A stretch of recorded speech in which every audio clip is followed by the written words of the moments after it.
From the All Indiana Podcast Network. The All Indiana Podcast Network. This is the News 8 Daily 8. Now the latest news. Kylie Conway has all the news you need to know. And more. Please stand by. Now, here's Wish TV's Kylie Conway. Hi, this is Kylie Conway, and this is the News 8 Daily 8 for Tuesday, June 9th. It's been a quiet day. Had a muggy start this morning. Temperatures in the lower 70s. It's pretty nice out there, but we have leftovers from Cristobal that we're tracking through the state this afternoon and evening, sparked some storms. Some could be severe. It's also really windy if you haven't noticed. Things warmed up this afternoon, saw highs in the mid-80s. Had some winds between 25 and 30 miles per hour, gusts up to 50 miles per hour. There are some threats of storms with damaging winds and a few tornadoes throughout the evening. A wind advisory is in effect until 8 o'clock tonight in western communities. Storm chances dwindle tonight with lows in the lower 70s.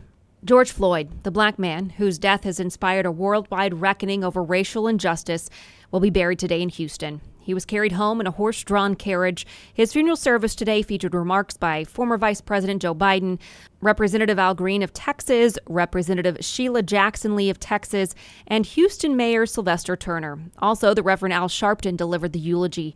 Floyd was 46 years old when he was killed. He'll be laid to rest next to his mother. On May 25th, as a white Minneapolis police officer pressed a knee on Floyd's neck for several minutes, the dying man cried out for his mom. His funeral was private. A public memorial service was held Monday in Houston, where he grew up, and 6,000 people attended.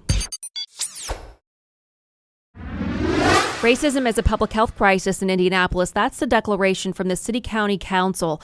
City leaders say Indianapolis will now evaluate policies, procedures, and government funding to incorporate racial equity. The council voted unanimously on the declaration. Many are calling this a historic move. This comes after the many protests across the city demanding justice and equality. Council members are now asking all city and county departments with urgency to review policies and procedures to eliminate bias, to encourage conversations on how to address racial disparities. It calls for city and county departments to collect data based on race, on city hiring, and contracting and purchasing. Marion County's Public Health Director, Dr. Virginia Kane, said it's a great first step. Council President Vop Osley released a statement after the vote saying, "I want to thank my council colleagues who stood together tonight to address the public health crisis in our community caused by a pervasive and systemic racism.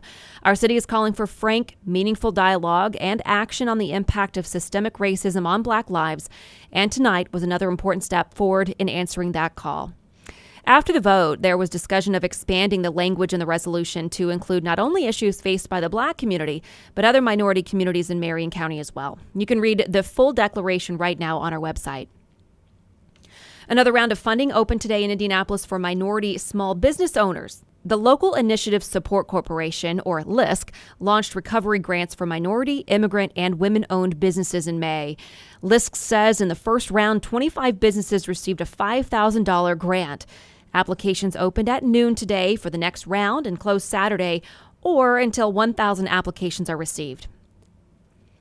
Cedar Point and Kings Island are set to open back up in July. The Ohio amusement parks will reopen for business in the coming weeks.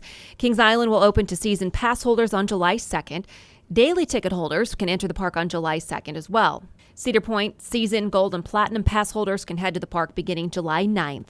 On July 11th, the park opens to Cedar Point resort guests. Cedar Point's phased opening does not yet include a date for single-day ticketing. You can find more information about Cedar Point's plan all on our website, wishtv.com. This has been your News 8 Daily 8. For Wish TV, I'm Kylie Conway. Online at wishtv.com and follow us on Facebook when you search Wish TV. Check out more podcasts from the All Indiana Podcast Network now at allindianapodcastnetwork.com. allindianapodcastnetwork.com.